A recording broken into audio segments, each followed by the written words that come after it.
मुख्य सेवक सदन में आप सब आए हैं। आप सबका हृदय से आप सबका अभिनंदन करता हूं, आप सबका स्वागत करता हूं। और ये मेरे लिए आज बहुत खुशी की बात है, प्रसन्नता है मुझे कि आज हम लोग परिवहन निगम के बेड़े में 100 और बसों को सम्मिलित करने जा रहे हैं। और ये शुभ अवसर भी हम लोगों को आज वर्ष 2026 के पहले दिन प्राप्त हो रहा है। इसके साथ ही जैसा अभी रीना जी ने बताया कि वॉल्वो बसों के कारण से जो हम लोग कुछ लोगों को जोड़ नहीं पा रहे थे, युवा वर्ग दूर जा रहा था, या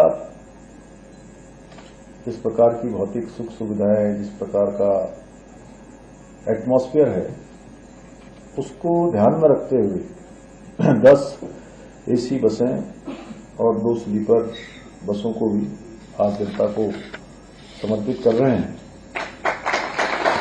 इसके अलावा आज हम लोगों ने यहाँ पर अनवरत रूप से परिवहन निगम की स्मारिका का विमोचन भी किया है।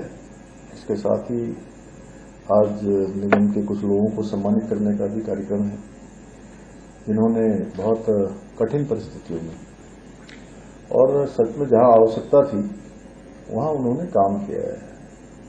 जहां कम वहां हम, ऐसी जो युक्ति है उस पर अपने आप को उपयुक्त स्थान पर सदैव लगाने का काम किया है।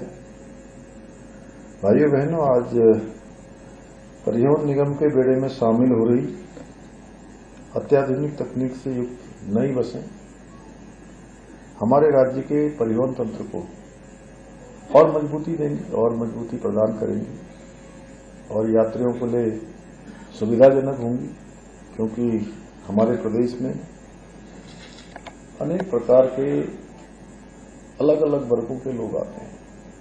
यहाँ श्रद्धालु भी आते हैं, तीर्थयात्री भी आते हैं, पर्यटक भी आते हैं।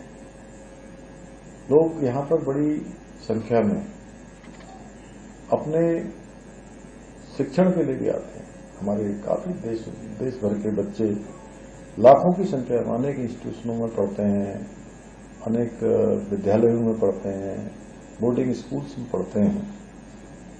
और इन बसों से यात्रियों की यात्राएं एक तो सुरक्षित होंगी, सुविधाजनक होंगी और किफायती यात्रा का अनुभव भी प्रदान करेंगी। इससे हमारी सामाजिक और आर्थिक और पर्यटन की गतिविधियों को भी एक नई ऊर्जा प्राप्त होगी।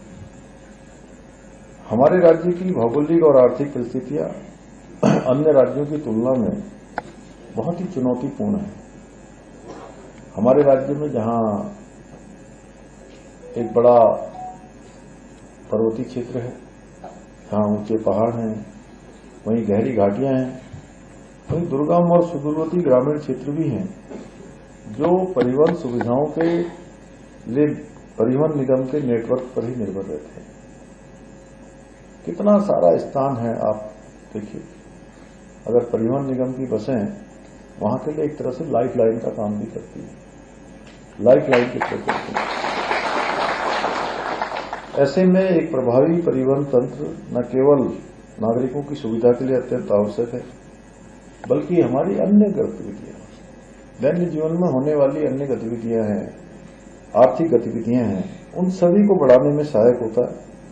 इसलिए हमारी सरकार का ये संकल्प है कि राज्य के प्रत्येक कोने को बेहतर नेटवर्क से जोड़ा जाए, विश्वसनीय जो परिवहन सेवाएं उससे जोड़ा जाए, लोगों का भरोसा भी हमारे लिए बने। ये अत्याधुनिक बसें हमारे इस संकल्प को पूरा करने में, लोगों के विश्वास को बढ़ाने में, अन्य गतिविधियों को और तेज करने में बहुत सहायक सिद्ध होंगी। भाइयों बहनों, हमारी सरकार उत्तराखंड परिवहन निगम को मजबूती प्रदान करने के लिए निरंतर कार्य कर रही है। हमने जहां राज्य में 13 से अधिक नए बस स्टैंडों और कार्यशालाओं का निर्माण कराया है, वहीं 14 अन्य स्थानों पर कार्य प्रगति पर है, जिनमें से 4 स्थानों पर आईएसबीटी का कार्य भी निर्माणाधीन है। इतना ही नहीं, हम शीघ्र ही अपनी बसों के बेड़े में इलेक्ट्रिक बसों को भी सम्मिलित करने जा रहे हैं। और मुझे ये जानकर अत्यंत प्रसन्नता है कि आज हमारी परिवहन निगम की बसों में जीपीएस सिस्टम, सीसीटीवी कैमरे, emergency buzzer, e ticketing, fleet monitoring और समयबद्ध मेंटेनेंस जैसी व्यवस्थाएं भी सुनिश्चित की जा रही हैं।